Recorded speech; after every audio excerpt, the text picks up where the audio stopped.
Él es la prueba viviente de que la ciencia aplicada con disciplina puede cambiar cualquier destino. Vamos a conocer cómo logró sobrellevar un diagnóstico crítico de enfermedad autoinmune y eliminar la dependencia de medicamentos a través de los pilares que defendemos: nutrición clínica, entrenamiento especializado y coaching. Es una enfermedad inflamatoria y es una enfermedad discapacitante.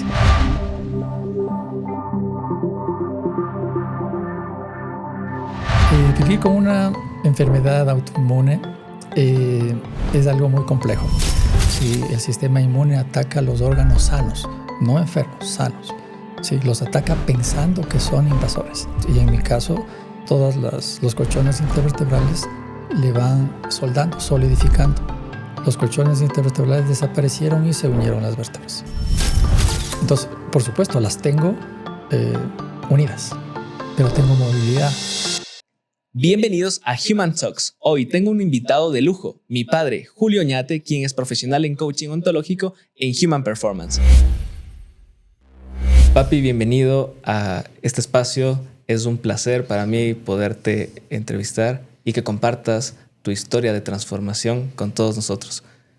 Cuéntame, ¿cómo es vivir con una enfermedad autoinmunológica? Muchas gracias, mijo, por invitarme a tu podcast. Y bueno, voy a tratar de no obviar nada y acordarme de todas las cosas para poder comentarte. Vivir con una enfermedad autoinmune es algo muy complejo. Antes que nada, una enfermedad autoinmune es, en este caso, la espondilitis anquilosante, que padezco desde los 18 años. Es una enfermedad inflamatoria y es una enfermedad discapacitante y que va evolucionando en el tiempo. Entonces, a los 18 años más o menos que empezó los síntomas, se presentan como unos dolores fuertes, agudos, que no vienen de ninguna parte. Pero al no saber de dónde vienen, porque no vienen de un golpe, de un traumatismo, tú no sabes qué pasa. Entonces, hasta esperar un diagnóstico y saber lo que es, pasa mucho tiempo y muchas cosas en la vida y en la mente de quien la padece. Un largo camino, seguramente con muchos desaciertos en el ámbito clínico. Uy, sí, es sobre todo por la inexperiencia. O sea, hablamos de los años 80. Entonces, en los años 80, pues no teníamos la facilidad que hay hoy de mucha información. En ese tiempo, pues no tenías, si te interesaba y querías conocer algo, tenías que investigar y leer. No había internet. Había internet limitado, sí, pero había que ir a ciertos lugares a alquilar máquinas porque no era común tenerlo en casa, a investigar y buscar y es lo que yo hacía. Entonces yo sabía más o menos mis síntomas y me daban ciertas cosas como tipo de artritis y eso, pero yo no lo entendía qué era. Y yo visitaba en ese tiempo doctores y les decía, mire, me duele esto, me duele mi espalda.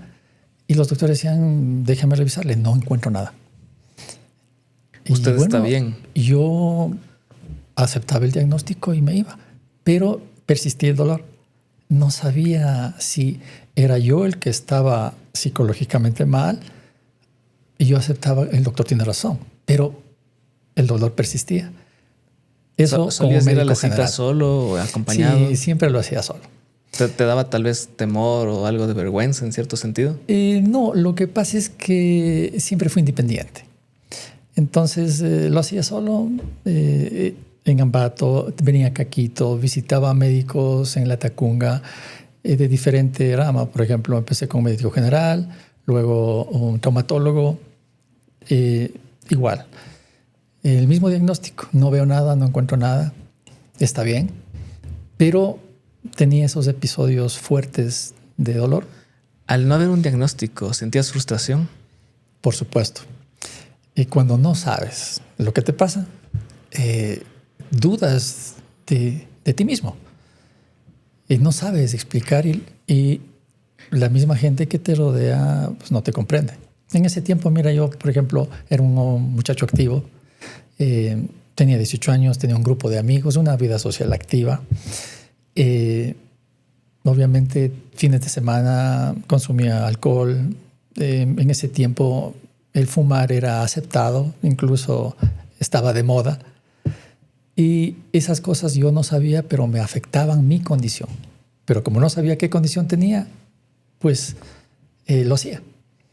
Entonces, todas esas cosas fueron agravando mi situación que aún no sabía qué era. ¿Y cómo se afectaba tu día a día? ¿En qué te limitaba? Me limitaba en todo. Por ejemplo, yo siempre fui deportista, me gustaba, jugaba fútbol en mi niñez, pero poco a poco me fui limitando porque se presentaban esos dolores en cualquier parte del cuerpo, principalmente en la espalda, en la columna vertebral. Pero también se irradia a la pelvis y te impide moverte con libertad. Entonces te limita. Ya dejé de jugar fútbol y dejé de hacer otras actividades que me gustaban. Nadaba muchísimo en mi niñez, hasta los 15, 16 años. Me encantaba la piscina. Sí. ¿Esto te obligó a ser sedentario? Me hice sedentario y me hice de la vida social y el alcohol. O sea, una mala combinación. Mala combinación, pero obviamente no sabía, ¿sí? Que me afectaba más, ¿no? Entonces, todas esas cosas influyeron a que la condición que aún no sabía que era, se dispare. ¿Cómo era vivir con esa sensación de malestar? Era un fastidio porque no sabes lo que es. O sea, la incertidumbre de no saber lo que es te hace dudar de ti mismo. Entonces no sabes, al saber, no sabes cómo enfrentar. Cuentas, pero te ve bien. O sea, ¿esto crees que te cambió? ¿Cambió tu genio? Sí, mira, ahora me doy cuenta que este tipo de enfermedad te deprime, ¿sí? Te causa ansiedad y cosas así, porque cambia el sistema de tu cuerpo. Bioquímicamente hace cambios negativos. Entonces la persona que no sabe qué es y no sabe cómo contrarrestar, pues piensa que es algo normal sentirse triste, deprimido o aislado. Y es algo que empecé a darme cuenta ya después, a mis 25 años, ya cuando iba progresando esta situación. ¿Cómo era enfrentar la depresión o la ansiedad en los 80s? En ese tiempo, ¿qué complejos había? Bueno, los complejos son que te aíslas. Como te dije, yo era de un grupo social, de un grupo de amigos activos. Todos los fines de semana hacíamos cosas, íbamos a fiestas, a conciertos de rock, teníamos esa afinidad, ¿sí? Nos movíamos mucho. Y poco a poco esta situación te va limitando y te va aislando. Y tus amigos te dicen, ya no somos como antes. O sea, ¿qué pasa? Pero no te entienden. Y tampoco tú no puedes explicar porque tú mismo no sabes qué es lo que sucede. Te estás volviendo apagado, seguramente. Exactamente. O sea, apagado o apático o tal vez otro adjetivo similar. Tus prioridades fueron cambiando.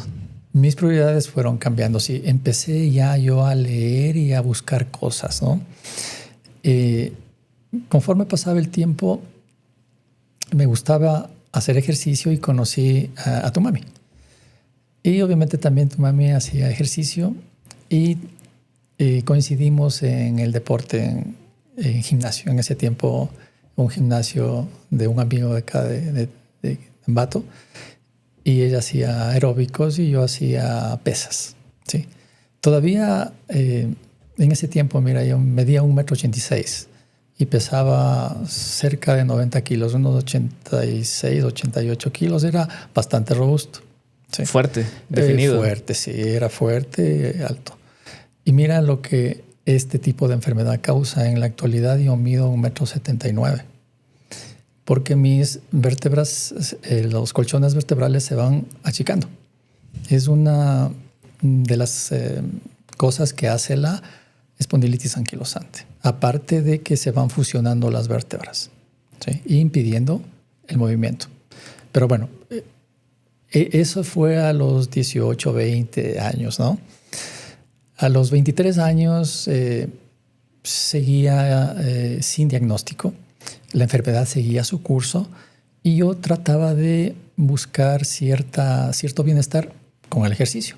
Yo ya cambié mi estilo de vida, ya dejé el alcohol. ¿Y el ejercicio te daba ese bienestar? Me daba el bienestar mientras me ejercitaba.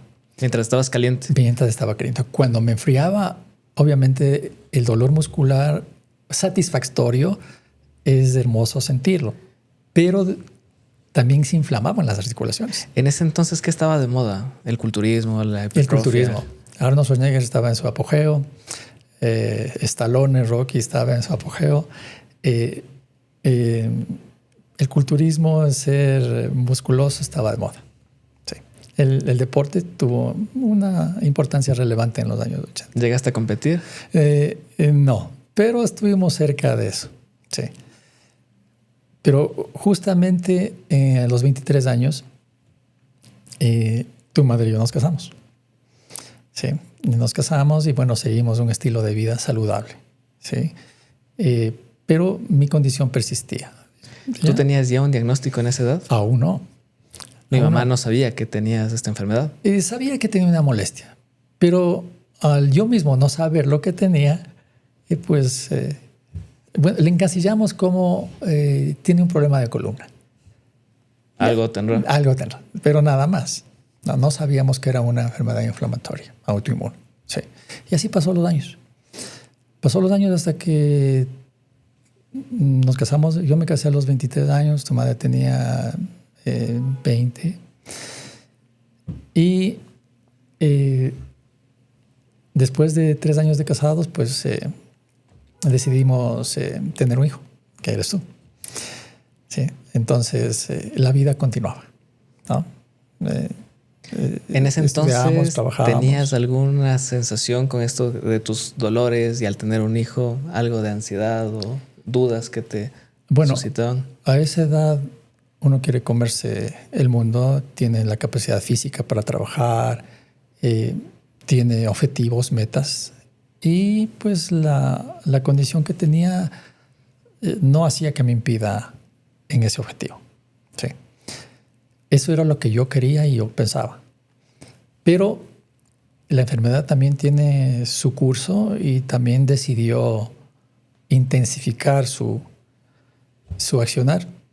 Y cuando tú naciste, tuve una importante, la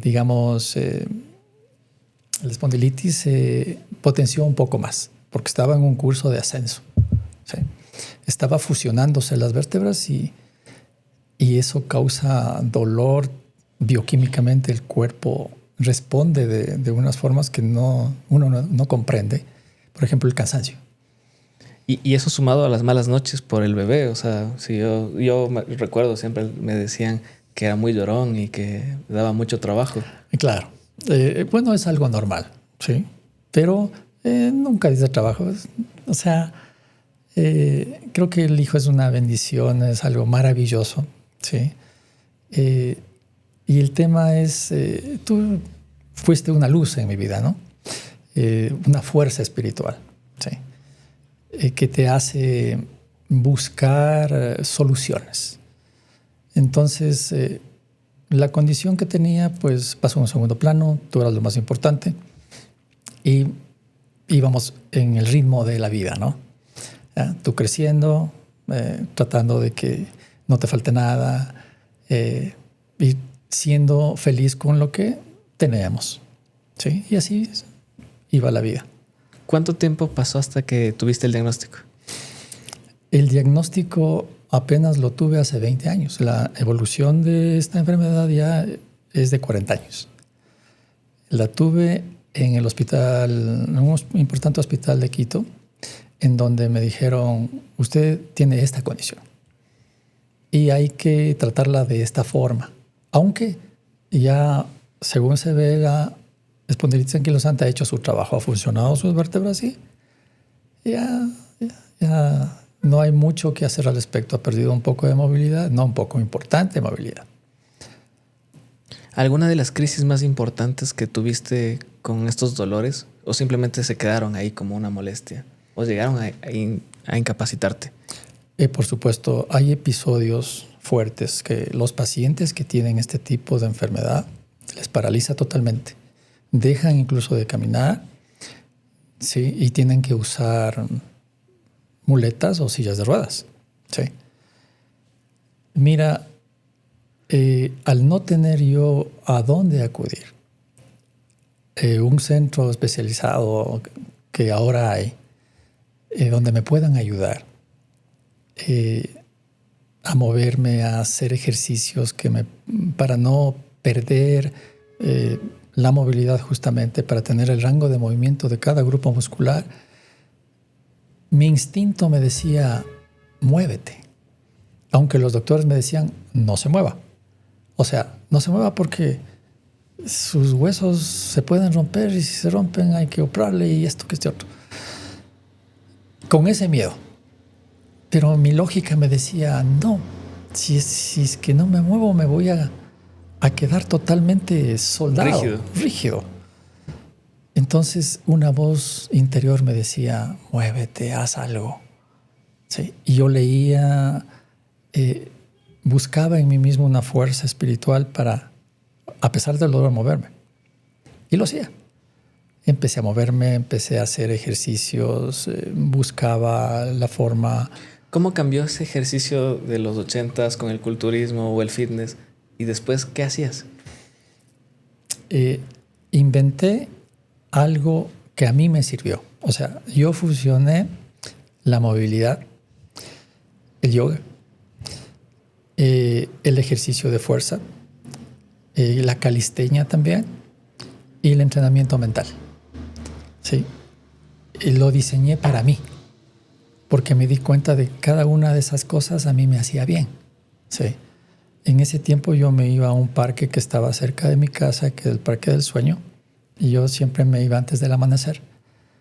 Y en el parque, a las 6 de la mañana, yo hacía mis ejercicios de yoga, hacía calistenia y hacía un tipo de espiritualidad. Cogía la energía de los árboles, del césped, ¿sí? Y me hacía bien, o sea, me sentía bien. ¿Ya? Y empecé así a transformar un poquito mi cuerpo y mi mente. ¿Sí? En ese tiempo todavía usaba fármacos para calmar el dolor. Pero poco a poco, mientras yo más me ejercitaba mi mente y mi cuerpo, menos necesitaba de los fármacos. ¿Cómo empezaste a cambiar la mente? La mente la empecé a cambiar por necesidad. O sea, cuando investigaba yo encontré un libro que decía usted puede sanar su vida. Interesante me pareció el título. Usted puede sanar su vida si usted es capaz de cambiar sus pensamientos. Obviamente cuando tienes una enfermedad, el dolor te hace tener pensamientos negativos. Te hace pensar que eres un error, que tienes un cuerpo malo, que posiblemente no mereces una buena vida y te encasillas en eso, porque el dolor te hace pensar eso, ¿sí? Que no sirves y te incapacita. Si te incapacita en la mente, te incapacita en el cuerpo. Entonces, ese libro fue maravilloso porque me hizo ver posibilidades. ¿Sí? Entonces, si yo puedo cambiar mi mente, yo puedo pensar que puedo mejorar, que puedo cambiar mi vida, que todo está bien, que a pesar de las circunstancias, puedo yo conversar con mis células, puedo decirle a mis células que cada día están mejor, se sienten mejor. Les envío pensamientos positivos. ¿Sí? Por supuesto que no pasa nada en un día, ni en 2, ni en una semana, ni en un mes. Pero si logro mantener yo ese pensamiento positivo un tiempo largo, algo se va a manifestar de ese pensamiento y va a ser bienestar. Porque cambia ese pensamiento positivo, cambia la bioquímica de tu cuerpo. Y tu mismo cuerpo produce algo para mejorar tu condición.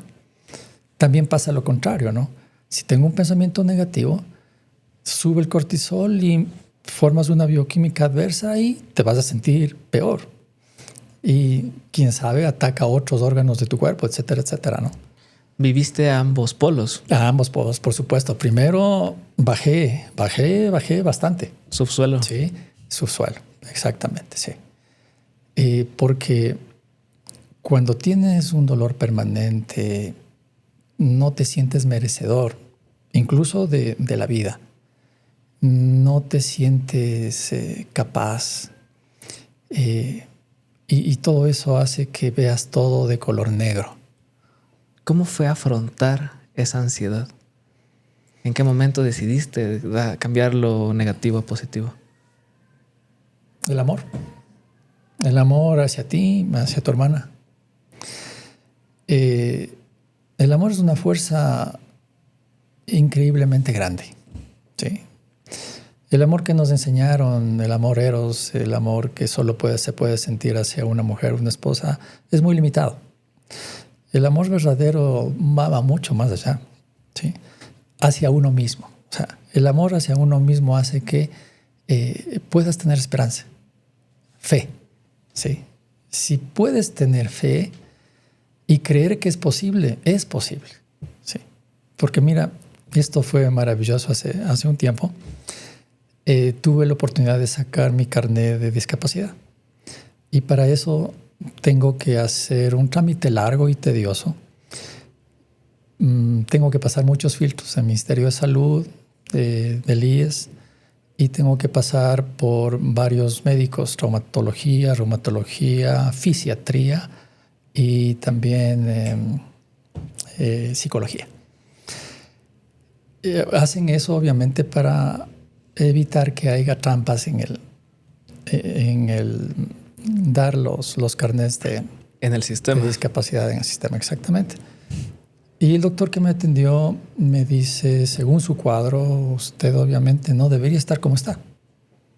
O sea, de hecho, no le van a tomar en serio cuando usted vaya a pedir su carnet de discapacidad porque sus radiografías son increíblemente malas.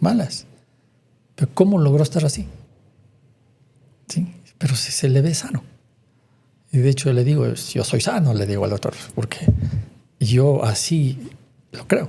Sí, yo he llegado a convencer a mi mente eso. ¿Qué es la enfermedad autoinmune y por qué te discapacita? Mira, la enfermedad autoinmune ataca los órganos del cuerpo. O sea, el sistema inmune, los doctores me explicaron así, se vuelve loco. Y en vez de defenderle, le ataca. ¿Sí? Y produce inflamación. La inflamación prolongada en el cuerpo, cuando un virus te ataca, el cuerpo produce una inflamación y va y ataca a ese virus, le destruye y te protege. Pero ¿qué sucede con la situación autoinmune? Todo el tiempo la inflamación persiste en tu cuerpo. ¿Vives con eso? Vives con eso. Y al vivir todo el tiempo con la inflamación, los órganos se ven afectados y el sistema inmune ataca a los órganos sanos, no enfermos, sanos. Sí, los ataca pensando que son invasores. Y empieza a atacarlos y en mi caso a todos los colchones intervertebrales le van soldando, solidificando. Los colchones intervertebrales desaparecieron y se unieron las vértebras.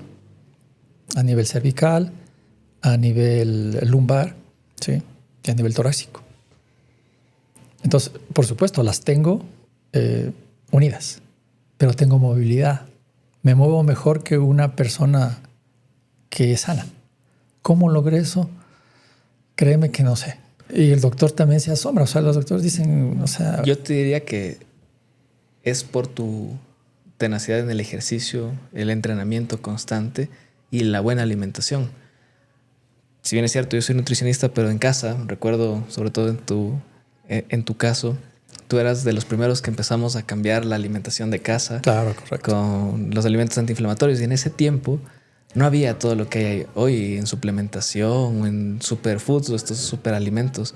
Simplemente teníamos, yo recuerdo, en ese entonces el salvado de trigo, correcto, la avena, la granola se le consideraba como algo saludable. Claro, ahora, para que tú te comas esos productos saludables, yo ponía fotografías tuyas y me inventaba nombres en los frascos.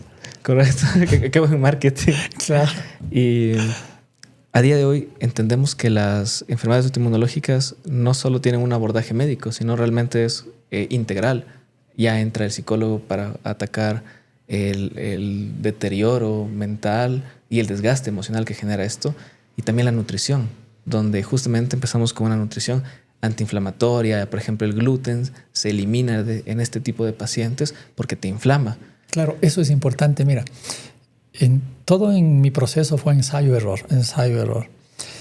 Me acuerdo, tuve una etapa en donde fui donde un doctor naturista y él me enseñó muchas cosas. Me enseñó las propiedades de los nutrientes de las vegetales, etcétera. Y ahí cometí uno de los errores de mi vida, ¿no? Como te comentaba, normalmente en mi contextura muscular pesaba entre 86 y casi 90 kilos. Tenía unas piernas bastante musculosas y yo mismo era fornido. Cuando fui donde el doctor y le expliqué mis síntomas, aún no tenía el diagnóstico de la espondilitis, y él me dijo, tratemos con esto, y empezamos, ¿no? Me dijo, suspendamos la carne roja, puede ser que por ahí esté el problema, y suspendamos las proteínas animales. O sea, te hiciste vegetariano. Perdí masa muscular. ¿O vegano? No, o sea, sí comía huevos, pescado. Entonces, pero dejé gran fuente de proteína. Ya. ¿Qué causó? Perdí masa muscular. Llegué a pesar 72 kilos, 73 kilos. O sea, perdiste demasiado unos 15 delgado. kilos. Claro, sí. Fue uno de los errores. Ahí hay un punto igual muy clave. Se habla del porcentaje de la pérdida del peso. Cuando hay una enfermedad o tú estás en un tratamiento y este tratamiento, salvo que seas un paciente obeso, nivel 2 o mórbido, si tú bajas más allá del 10% de tu peso, se considera una agresión a tu cuerpo porque es demasiado. Entonces imagínate, tú perdiste seguramente como el 20%. Correcto. Y no solo eso. Mira, como empecé a consumir vegetales, me gusta y siempre me ha gustado el tomate riñón, tomate rojo, los pimientos. Y cuando yo consumía eso, no me daba cuenta, pero eso es un agresor en mi condición. Me disparaba la inflamación. Entonces, dejé la carne, perdí peso, empecé a consumir vegetales y me sentía más mal que antes.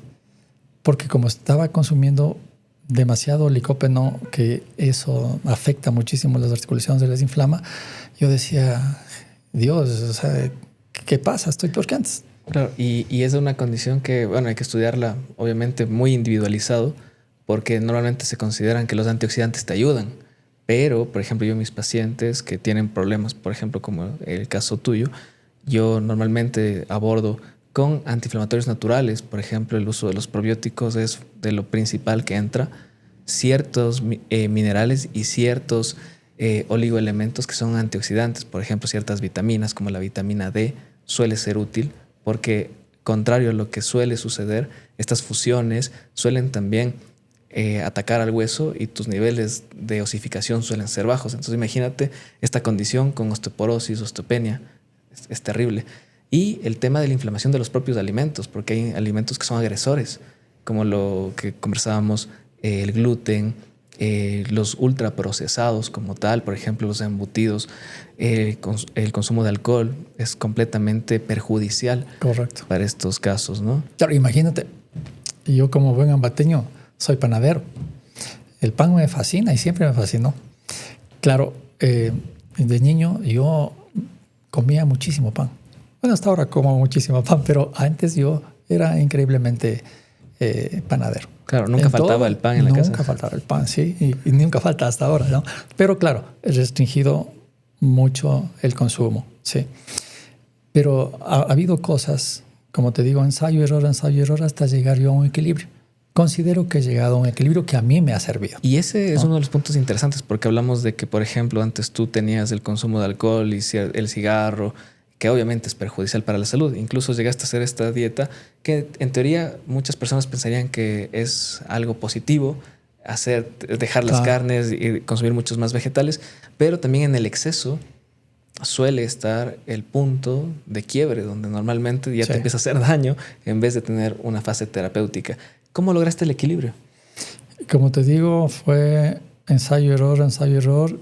Y ahí también me has ayudado tú, tu mami también me ha ayudado, porque le cogí una aversión a la carne roja, ¿no? O sea, uno cuando abre su mente y pone una información en su mente y dice la carne roja es mala, etcétera, etcétera, bueno, cuesta un poco de trabajo sacar esa información y poner otra información.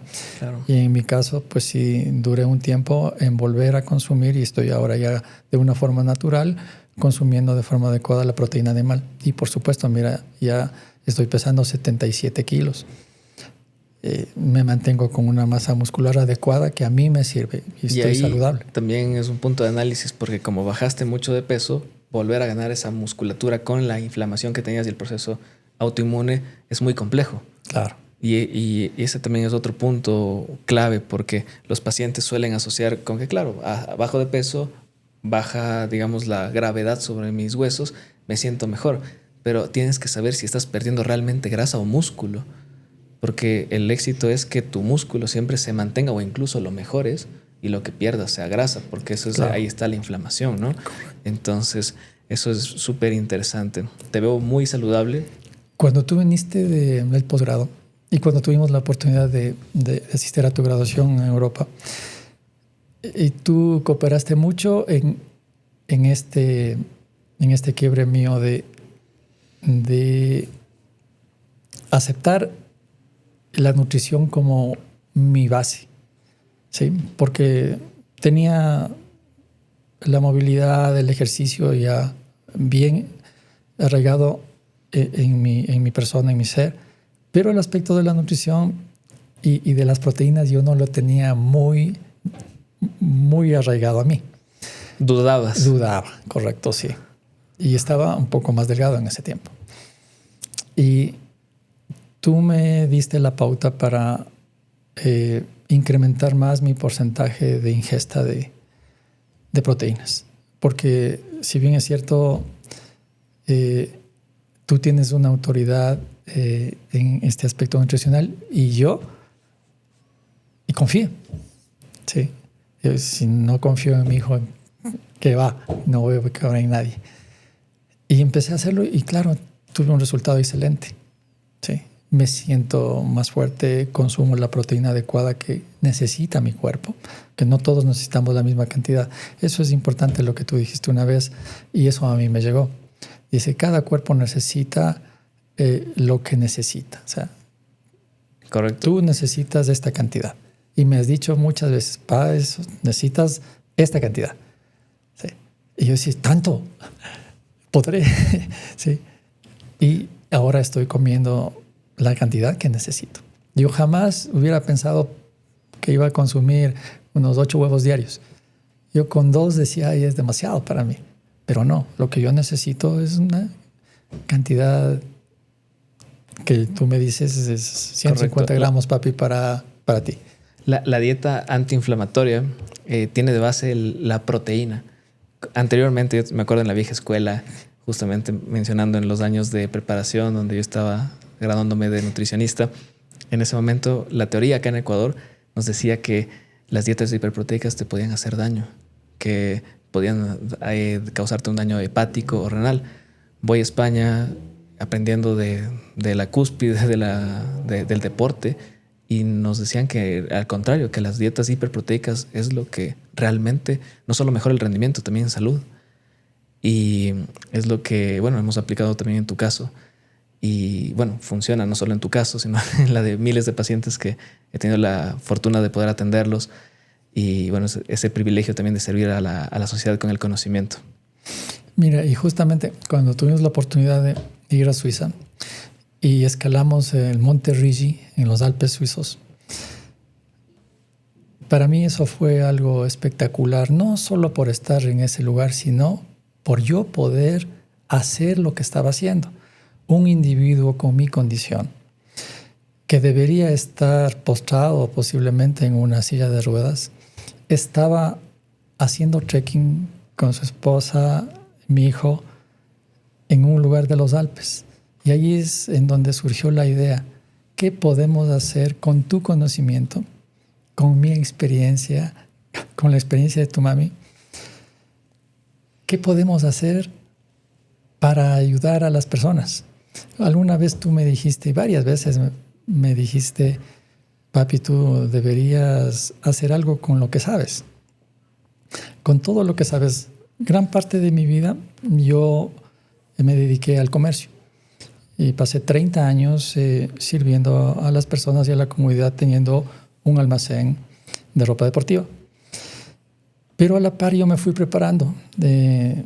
Estudié coaching, hice consejería en una hermosa iglesia de mi ciudad y tenía ya esa afinidad de comunicarme con las personas.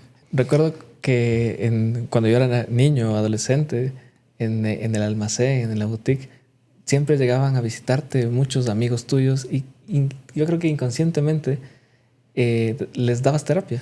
Hacíamos terapia, es totalmente cierto, sí, es verdad. Yo decía, oye, pa, ¿qué ves? Todo el mundo te cae todos los días a conversar. Pero claro, efectivamente era uno de tus dones, era una de tus vocaciones. Dios me dio ese don, escuchar y expresar.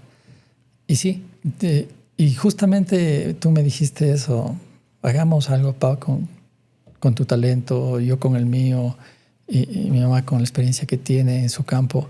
Y se nos ocurrió hacer y amalgamar eso en un centro. Generalmente, un centro deportivo siempre piensa que van solo las personas sanas a hacer ejercicio. ¿Y qué hay con las personas como yo con una condición similar? Claro. No tienen a dónde ir. Yo me acuerdo en los gimnasios tradicionales, las personas enfermas, era como que, ok, o sea, usted no puede hacer, haga lo que pueda. Correcto. Pero no es la solución. Sí. Mira, hoy en día, en el centro que tenemos, es maravilloso recibir a las personas. Obviamente las personas llegan desmotivadas, tristes, buscando una luz en su camino. Dices, mire, tengo esta condición, este es mi diagnóstico, podré mejorar, tengo osteopenia, y son gente que pasan de los 50, 60 años, ¿no? Desmotivadas. Y yo les hablo, les digo, es posible, ¿sí? Empecemos.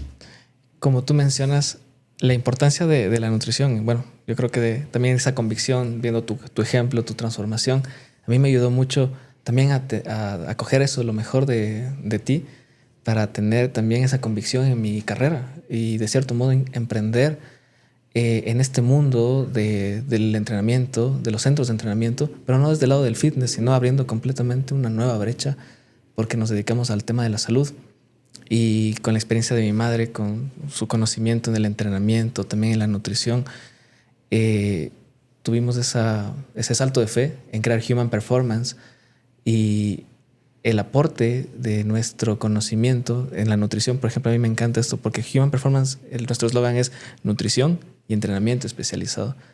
Cuando yo estuve en Europa, entendí la importancia de la nutrición y que ese debe ser el eje, o sea, en ese orden, nutrición y entrenamiento. Después vino también el coaching y bueno, la fisioterapia y todo lo que estamos haciendo hoy. Pero nuestro centro es justamente un centro de rehabilitación de enfermedades clínicas. Bueno, las autoinmunológicas no se curan, pero se pueden controlar.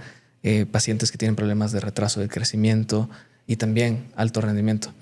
Entonces abordamos varios aspectos y justamente como nuestro nombre lo indica, no es el rendimiento humano solo para las medallas o para competir, sino es para la vida, para las personas que no tienen su salud a punto, que logren recuperar ese rendimiento que a lo mejor nunca lo tuvieron. Claro. Y mire, es maravilloso el feedback que los pacientes, te cuento así brevemente, llegó un paciente donde nosotros, de más de 50 años, que ya usaba permanentemente medicación para la hipertensión, una forma de pensar muy adversa, muy castigadora, sedentario, y pensaba que nunca iba a poder dejar su medicación. A los 2 meses se comprometió, hicimos higiene mental, coaching, le puso ganas al entrenamiento, la nutrición, algo maravilloso contigo, se transformó su vida prácticamente. Y su doctor le retiró la medicación. En la actualidad él ya no toma la medicación. Está feliz. Controló y volvió a tener el círculo circadiano del sueño. Su estilo mental ha mejorado y va a seguir mejorando porque es progresivo. Y cambió su vida. O sea, empezó a cambiar su vida, ¿sí? Porque esto no tiene techo, o sea, no tiene límite. Algo que me gusta mucho de ti como profesional es que logras hacer que el paciente crea en sí mismo. Y que, bueno, si bien es cierto, no solo con la mentalidad uno se sana, porque es el paso de varias cosas, pero la mente es lo primero que cambia para que cambie tu nutrición, para que cambien tus hábitos, hagas ejercicio, pienses distinto. Es que, por supuesto, mira, todos buscamos la cura fuera y la cura inmediata, ¿sí? Porque estamos en la era de la inmediatez. No aceptamos el proceso, ¿sí? Pero todo en la vida tiene un proceso y todo tiene un costo, ¿sí? El costo de ser profesional requiere de que te esfuerces, seas persistente, y tiene el costo de tener familia, ¿sí? Compromiso, ¿sí? Acción, amor, etc. Todo tiene un precio. Entonces, las personas tienen que entender que el poder está en ellos mismos, ¿sí? El poder está en ti, ¿sí? Tú muchas veces, cuando te ibas a ir a estudiar en Europa, tenías tus miedos y tus temores, pero el poder estaba dentro de ti para hacerlo e ir por lo que querías. ¿Sí? Y lo hiciste. Mis pacientes igual. ¿Sí? Como tú dices, tengo que persuadirles a que vuelvan a creer en ellos. Alguna vez creyeron en ellos. Y yo también perdí la fe en mí, pero la encontré. Y cuando la encontré, pude sanar mi vida, mi cuerpo. ¿Sí? Y estoy en ese proceso, porque no termina. Espectacular. Es día a día. Y haciendo un hincapié en lo que mencionas, a día de hoy se premia mucho el resultado y no el proceso. Y en la nutrición es el proceso, porque la nutrición no se basa en un resultado. Por ejemplo, no se premia de que empiezas en 90 kilos y llegas a 75 o 70 kilos. El verdadero o la verdadera recompensa, el logro real, está en cómo estaba tu mente, cómo eran tus hábitos cuando estabas en 85, en 80 kilos, en ese proceso, porque ahí está la transformación real, ahí está donde el paciente logra realmente transformar sus hábitos. Y efectivamente a mí me pasa con mis pacientes, donde yo no solo me enfoco en la evaluación, que es el diagnosticar, el describir el caso, sino es aplicar en la realidad del paciente qué es lo que se puede aplicar. Porque eso también es otra área, ¿no? Yo puedo pensar acá que mi paciente puede hacer todo, pero resulta que en su estilo de vida o en sus costumbres, en su estilo de vida diario no lo puede hacer. Entonces, ¿qué puedo yo aplicar para empezar a mejorar en él? Y empezamos a ver los pequeños logros, los pequeños cambios, los primeros kilos de grasa perdidos. Y la transformación mental durante el proceso, eso realmente es donde yo también hago mucho hincapié, porque no solo es el cuerpo lo que se cambia, es la mente. Es cómo percibías el hambre, si era emocional al inicio y después se vuelve un hambre biológica. Porque muchas veces, como tú sabías decirme, la información llegó al cerebro cuando estás comiendo. Entonces comes lento, en unos 10 minutos la información llega al cerebro y tú ya estás saciado comiendo conscientemente. Eso es. ¿Sí? Lo que acabas de decir es maravilloso. O sea, tener conciencia. O sea, ¿qué es tener conciencia? ¿Sí? Darse cuenta de lo que estoy haciendo, lo que estoy pensando. ¿Sí? Si lo que estoy haciendo o lo que estoy pensando no me beneficia, yo tengo el poder. Tú tienes el poder de cambiar eso. ¿Sí? Pero cuando eres consciente. Claro. Y no solamente aceptas eso que está en tu mente de forma automática. Ser consciente es darme cuenta de lo que estoy haciendo y pensando. Y si no me beneficia, yo tengo el poder de cambiarlo. Sí, y todos tenemos el poder de cambiar y mejorar nuestra vida. Y este es un acto de valentía. Normalmente el decir no está bien. Eso es un acto de renuncia. O sea, renuncias a lo malo, porque a veces nos acostumbramos a tener lo malo, a abrazar lo malo, ya sea un pensamiento, una acción, algún objeto o costumbres, ya sean nutricionales o de cualquier tipo. ¿Sí? Nos cuesta dejar lo que nos hace daño. Tus pacientes o mis pacientes pelean porque no les quite lo que les hace daño, ¿no? Es paradójico. Quieren mejorar, pero no quieren soltar lo que les hace daño. Así es. Sí. Me suelen comentar, yo les mando los planes de nutrición y es, pero no me va a poner más arroz o no puedo comer más pan. Digo, sí puedes, pero en la cantidad que está, porque hay que buscar reducir y con el tiempo a lo mejor incluso eliminar. Pero es hacerle entender al paciente que necesita renunciar para transformarse. Y eso es muy importante, la predisposición al cambio. ¿Qué le dirías tú a ese Julio joven que a lo mejor se ahogaba en los problemas, que no tenía una solución clara a la vista? Le diría el Julio del 2026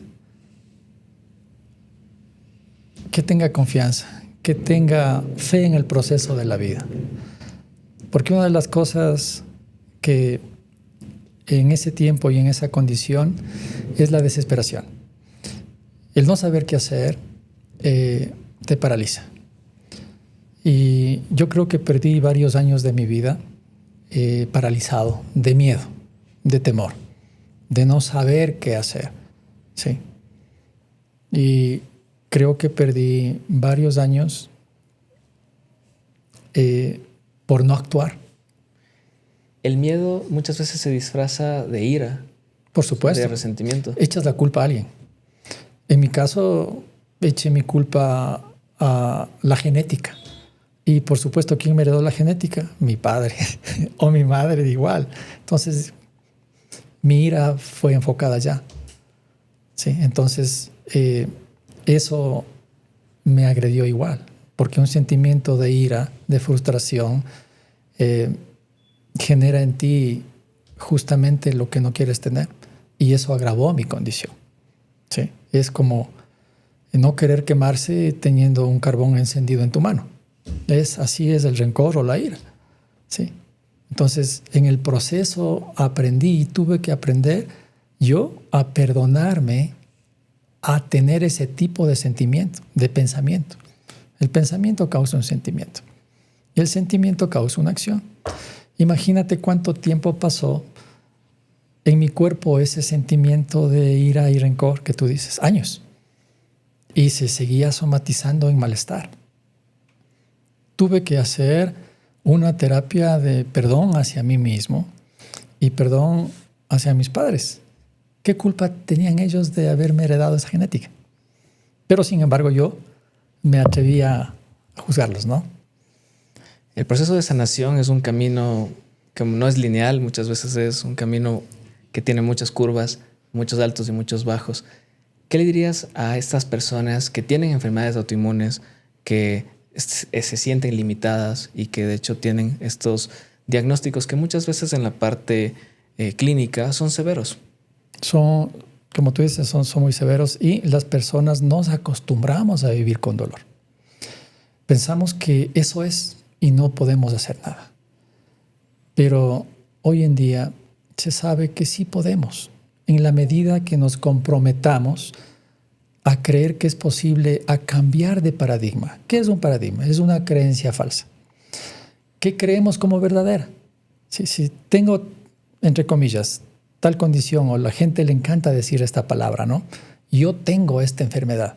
Se apropian de la enfermedad y no la quieren soltar. Sí. Sí. Yo tengo artritis, yo tengo hipertensión. Sí. Y cuando lo dicen con orgullo. He estado donde 2 doctores y no encuentran solución. Sí, porque se han apropiado de algo que no les pertenece, pero les hace daño. Correcto. Uno se aferra muchas veces a la toxicidad. Exacto. Sí. Es algo que vemos en Human Performance. en nuestro centro muy seguido y también tenemos muchos, yo diría que tal vez ya innumerables casos de éxito, de transformación donde los pacientes ingresan con estos casos crónicos, pero logran tener o bien una rehabilitación o una mejora en este proceso. Te agradezco muchísimo por este tiempo, estas lecciones que nos compartes acá.